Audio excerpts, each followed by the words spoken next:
بسم اللہ الرحمن الرحیم۔ السلام علیکم۔ حلال اور حرام، اسلام کا اصول یہ ہے کہ جو چیز حرام کا ذریعہ بنے وہ بھی حرام ہی ہے۔ اس طرح اسلام نے حرام کے طریقوں کو بھی سدباب کیا، مطلب بالکل روکا گیا ہے۔ مثال کے طور پر اسلام نے زنا کو حرام کیا تو اس کے اکسانے والے چیزوں کو بھی حرام کر دیا ہے۔ جاہلانہ بناؤ سنگار، خلوت، بیجا اختلاط، میل جول، چھیڑ چھاڑ، ننگی تصویریں اور لٹریچر اور فحش گانے وغیرہ۔ اسی بنا پر فقہائے اسلام نے یہ قاعدہ مقرر کیا ہے کہ جو چیز حرام کا ذریعہ بنے وہ بھی حرام ہی ہے۔ یہ قاعدہ اسلام کے اس اصول کے عین مطابق ہے کہ گنہگار صرف وہ شخص نہیں ہے جس نے حرام گناہ کیا ہے، بلکہ اس گناہ میں وہ تمام لوگ شریک ہیں جو اس کام میں کسی نہ کسی درجے میں مددگار رہے۔ چنانچہ نبی کریم صلی اللہ علیہ وسلم نے صرف شراب پینے والے پر لعنت فرمائی، بلکہ نچوڑنے والے، اٹھا کر لے جانے والے، اس جس کے لیے اٹھا کر لے جائے سب پر، اور اس کی قیمت لگانے والے پر بھی لعنت فرمائی ہے۔ اسی طرح سود کھانے والے، کھلانے والے، اس کی دستاویز لکھنے والے اور گواہ بننے والے سب پر لعنت فرمائی ہے۔ لہٰذا جو چیز حرام میں مددگار بنے وہ بھی حرام ہے، اور جو شخص حرام میں مدد کرے گا وہ گناہ میں شریک ہوگا۔ اسلام کامل درجے کی خوبیوں کا دین ہے، اور اس نے لوگوں کے لیے بڑی آسانیاں پیدا کر دی ہیں۔ اس نے جس چیز کو ہم پر حرام ٹھہرایا ہے اس کا نیام البدل، مطلب اچھا بدلہ ضرور ادا کیا ہے۔ لوگوں کی ضرورتیں بھی پوری ہو اور وہ حرام سے بے نیاز بھی ہو جائیں۔ علامہ ابن قیم رحم نے اس پر بڑی عمدہ روشنی ڈالی ہے۔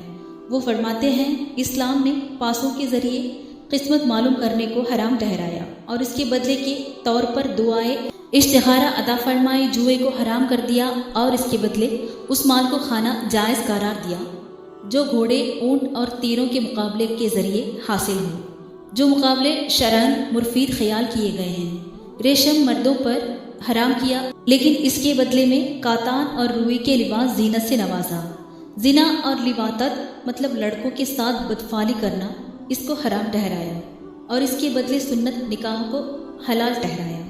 کھانے کی چیزوں میں جہاں ناپاک چیزوں کو حرام قرار دیا وہاں پاکیزہ چیزوں کو حلال قرار دیا۔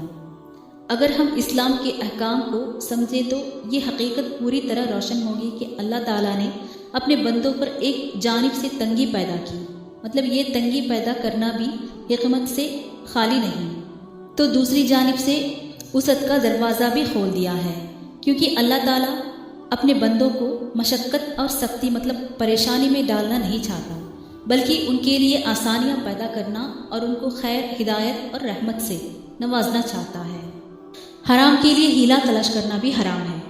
اسلام نے جہاں ان ظاہری چیزوں کو حرام کیا جو حرام کا ذریعہ ہو، وہاں اس نے ان خفیہ ذریعے اور شیطانی ہیلوں کو حرام قرار دیا جن کی آڑ لے کر حرام کو حلال کیا جا سکتا ہے۔ یہودیوں نے اللہ کی حرام کردہ چیز کو حلال کرنے کے لیے جو ہیلا بازیاں کی، اسلام نے سخت مذمت کی۔ یہودیوں پر اللہ نے سیٹرڈے کے دن شکار کرنا حرام کر دیا تھا، لیکن انہوں نے ہیلا کر حرام کو حلال کر دیا۔ چنانچہ جمعہ کے دن سمندر کے کنارے خندق کھودتے تاکہ شنیچر کے دن مچھلیاں اس میں آ کر جمع ہوتی رہیں اور اتوار کے دن وہ ان کو پکڑ سکے۔ انہیلا سازوں کے نزدیک ایسا کرنا جائز تھا، لیکن فقہائے اسلام کے نزدیک حرام ہے، کیونکہ یہ بات اللہ کے حکم کے خلاف ہے، جس کا منشا ہی یہ تھا کہ وہ شکار سے رک جائے، چاہے شکار براہ راستہ ہو یا بالواسطہ۔ کسی حرام چیز کا نام یا اس کی صورت بدل دینا جبکہ اس کی حقیقت اپنی جگہ برقرار ہو، ناجائز قسم کا ہیلا ہے۔ محض نام یا صورت کی تبدیلی کا اعتبار نہیں کیا جا سکتا۔ اگر لوگ حرام کے لیے نئی نئی صورتیں ایجاد کرنے لگے، سود جیسی ناپاک چیز کے لیے ہیلا بازی پر اتر آئے، یا شراب کا کوئی خوبصورت نام رکھ کر پینا جائز کر لے، تو ایسی صورت میں ان کی حرمت اور گناہ میں کوئی فرق واقع نہ ہوگا۔ حدیث میں ہے کہ میری امت کا ایک گروہ شراب کا نام بدل کر اس کو حلال کر لے گا، اور یہ بھی تو زمانے کی جعل سازی ہے کہ لوگوں نے بے حیائی کا نام فن رکھ دیا، شراب کو مشروبات روحیہ اور سود کا نام پروفٹ کر بیٹھے ہیں۔